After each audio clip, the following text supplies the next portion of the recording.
పేరు సంగం వెంకటస్వామి, గ్రామం పెదబాపల్లె, హుజరాబాద్ మండలం, కరీంనగర్ జిల్లా.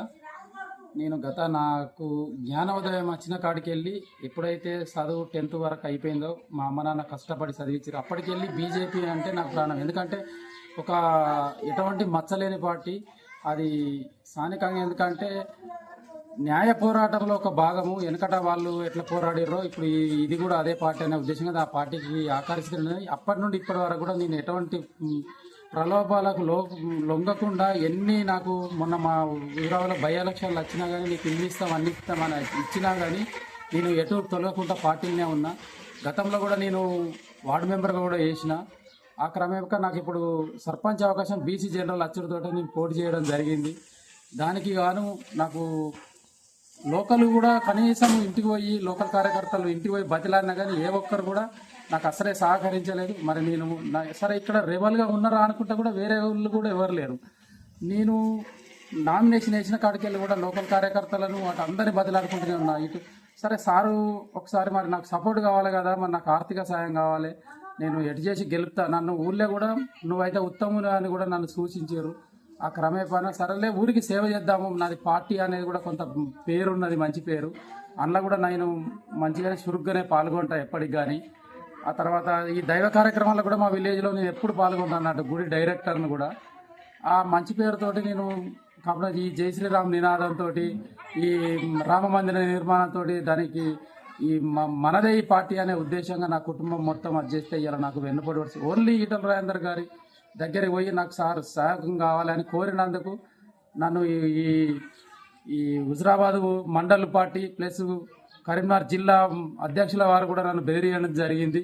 దానికి నాకు మీరు అక్కడికి పోతేనైతే నీకు ఎటువంటి సహాయ సహకారాలు అందియము మేము ఆర్థికంగా కానీ ఏడ కానీ అని సార్ కూడా నాకు టైం ఇచ్చిండు. ఒకసారి రోజు మీటింగ్కి వస్తానని వీడికి రూట్ మ్యాప్ కూడా అడిగితే కూడా నాకు సరే సార్ అన్న వాళ్ళ నీకు ఇప్పుడు మళ్ళీ సార్ రూట్ మ్యాప్ కూడా నువ్వు ఇచ్చిన బట్ట కదా ఇట్లా ఇస్తే మంచిగా కూడా నా దగ్గరికి రాత్రి వచ్చి బెదిరిచ్చిర్రు. అసలు నువ్వు ఇస్తే కూడా మళ్ళీ వాళ్ళు తెల్లారి కూడా వచ్చి నీకు ఇన్ని డబ్బులు ఇస్తాము, నువ్వు కంపల్సరీ నువ్వు ఇక పోటీలో నిల్చో అని నాకు డబ్బులు కూడా ఒక 5 నుండి 6 లక్షలు ఇస్తామన్నారు. వ్యక్తిగతంగా కూడా నా దగ్గరికి వచ్చి చెప్పారు. ఎవరు కరీంనగర్ కార్పొరేటర్ ఒక అతను, హైదరాబాద్ నుండి వచ్చిన ట్రైనింగ్ ఆఫీసర్ అడ్వర్టైజరు, తర్వాత రామ్ల కుమార్, గంగాడి కృష్ణారెడ్డి గారు, సంజయ్ అన్న నువ్వు చెప్పినట్టు కనుక చేసి అంటే నేను నీకు 7 నుండి 8 లక్షలు కూడా మేము గెలిపిస్తే కూడా నీకు సాయం అందిస్తాం తప్పనిసరి అని చెప్పడం వల్ల మరి సార్ సార్ అరణుడితోటే సరే నీ దగ్గర ఉన్నాయైతే మొదట వీళ్ళు ఇస్తున్నారు కదా అని చెప్పేసి నేను బజార్లు అప్పుల మీద అప్పులు చేసుకొని చేయడం జరిగింది. ఈ క్రమం 5-6 గంటల దాకా పంచే క్రమంలో కథం చేతులు ఎత్తేసారు. నన్ను ఇప్పుడు ఎక్కడ కాను చేసిర్రు. అసలు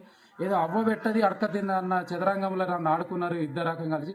నేను పార్టీ బేసులనే పోయినా తప్ప కానీ ఆయన మధ్యలో ఇప్పుడు ఆవులు కొట్లాడుకొని లేగల దూడలు ఇరగొట్టినట్టు చేసిర్రు నన్ను. అయితే ఇప్పుడు నా పరిస్థితి మాత్రం ఘోరంగా ఉన్నది.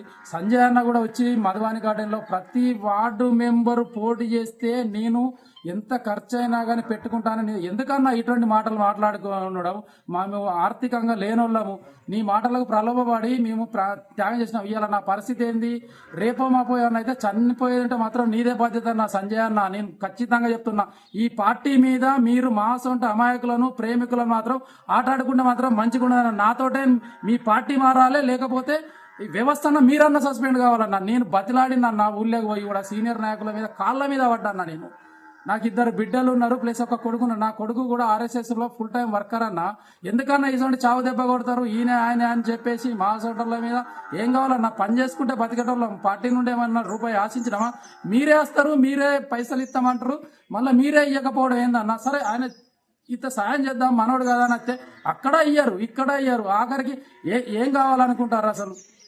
ముందుకొచ్చే కనీసం చిన్నపిల్లలకి ఇప్పుడు మళ్ళీ ఈ రోజు బీజేపీ అని చెప్తే మాకే చెప్పబుద్ధి అయితే లేదన్న. మీరంటే లీడర్లు ఎక్కడికెళ్ళి వస్తే ఎక్కడికెళ్ళో డబ్బులు సంపాదించుకుంటారు. మీరు పాపేపల్లెకు పాదయాత్రకు వచ్చినప్పుడు కూడా వాయుపుత్రంలో నీకు మీ అన్నం పట్టించిందన్న. ఎవరు అనుకొని మీరు క్యాడర్ మీకు ఏం చెప్పిందో తెలుస్తలేదు. కనీసం ఇదైతే ధర్మంగా ఒక కుటుంబాన్ని మాత్రం మీరు బలి చేసిర్రు అన్న. మీ మధువాని గార్డెన్ల ఆలోచనతోటి అరే ఇట్లా ఉంటది కదా అని మీ టాకుతోటి ఇట్లా ఉంటది కదా అని మీరు ఇట్లా ప్రేరేపించినప్పుడు మరి ఇది నిజమా కాదా అని చెప్పేసి మీరు సాయం అందించారు. అందించిన వాళ్ళనో మీరు రానియ్యారు. ఇప్పుడు మా సెంటర్లో ఏం కావాలి? మేము అయితే ఉరి తీసుకునే పరిస్థితి అన్న ఇది. మీరు దీనికి ఏం సమాధానం చెప్తారో, నాకంటూ ఒక రూట్ దొరికేదంటే మాత్రం నేను ఢిల్లీకైనా వస్తానన్నా. నువ్వు దీని మీద ఏం స్పందిస్తావో స్పందించాలన్న. అంత బాధ కలుగుతుందన్న మాకు. అసలు తినబోదాం అంటే ఇప్పుడు తినబుద్ధి అయితే లేదు. ఊళ్ళో పోదాం అంటే నేను ఒక ఎలక్ట్రీషియన్, ఊళ్ళో పోయి ఒక పని చేసుకుందాం అంటే కూడా పని చేసుకోబుద్ధి అయితే లేదు. ఈ అప్పులు ఎట్లా కావాలి నా పరిస్థితి? సరే ఎవరో ఒకరు, ఆయన కూడా పార్టీ కదా, పార్టీలో గిన్ని వర్గాలు అనుకొని మా సొంటలను మీరు ఎందుకు అది చేస్తుర్రు?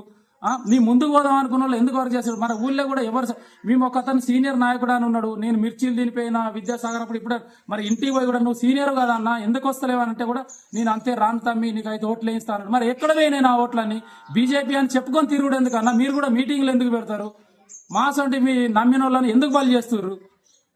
మేము ఇలా పొట్ట చేత పట్టుకొని ఉన్నామన్నా. మేము రూపాయి బిల్ల ఇప్పుడు 22 లక్షల రూపాయలు అప్పైంది అన్న. నీకు పేపర్ తోటి సహా ఇచ్చిన చిట్టీలు కూడా ఉన్నాయి. అది నా కుటుంబమే వంచిన మీరు ఇస్తారనంటే. నాకు చెప్పింది నిజం కదా, రాముల కుమార్ గారు చెప్పింది నిజం కదా. హైదరాబాద్ నుంచి ఈయన మన కరీంనగర్ కార్పొరేటర్ వచ్చిండు దగ్గర కూడా ఇంటికి. తర్వాత కృష్ణారెడ్డి వచ్చిండు ఒక నైటు. ఇదంతా ఏం కావాలి? ఎందుకు ఇట్లా మీరు ఆడుకుంటారు కుటుంబాలతోటి? ఒక మంచి అభిమానిని, బీజేపీ పార్టీ అభిమానిని ఎందుకు నర్వస్ చేస్తుర్రు? మీ స్వార్థాల గురించా మా కుటుంబాలను బలి చేసుకోవడం? మీరు గెలవడానికి కూడా మీరు మెప్పొందుకోవడం మమ్మల్ని బలి చేస్తుర్రా మీరు? ఇది ఏం పోకడవుతుందో తెలుసలేదు ఈ పార్టీ అయితే. ఒకప్పుడు అరే అని నమ్మేది, ఇంత వర్గపోర్లు పెట్టుకొని మా సొంటలను బలి చేసుడు అయితే ఇది న్యాయం కాదన్న. మీకు తోచిన సహాయం ఇప్పటికైనా చేసి మమ్మల్ని లాగరా. ఇకనైతే మీ డబ్బుల వల్లనైతే మేము కోల్పోయినాం. మానసికంగా మెంటల్గా కూడా మేము పోయినామన్నా. ఇప్పుడు తలెత్తుకొని పరిస్థితి వచ్చింది. మీరు మమ్మల్ని ఆదుకుంటారా, లేకపోతే మేము చేసే పని మేము చేసుకోమన్నా అది మీకు ఏం జరగాలన్నా జరుగుతుంది. ధన్యవాదాలు అన్నగారు, మీ పార్టీని నమ్ముకున్నందుకు.